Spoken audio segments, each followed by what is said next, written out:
பாறை சொல்ல தலை சீக்கிரம் அடிங்க, பாறை ஏறி இருக்கு. சூப்பர்ண்ணா சூப்பர்ண்ணா. 1.5 கிலோ மேலே இருக்கும் பொழுது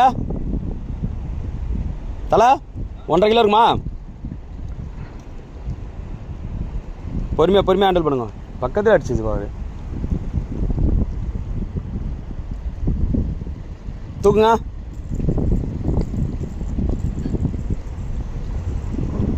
கொஞ்சம் ஆகிட்டு தூக்குண்ணா. மேலே வந்துடுறீங்களா? மேலே வந்துட்டீங்களா?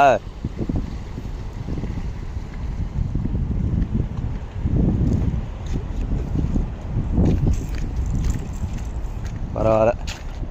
எத்தனை நாளுக்கு அப்புறம்ண்ணா? எத்தனை நாளுக்கு அப்புறம் இந்த மீன் வச்சுக்கிட்டே? இல்லை எத்தனை நாளுக்கு அப்புறம்ண்ணே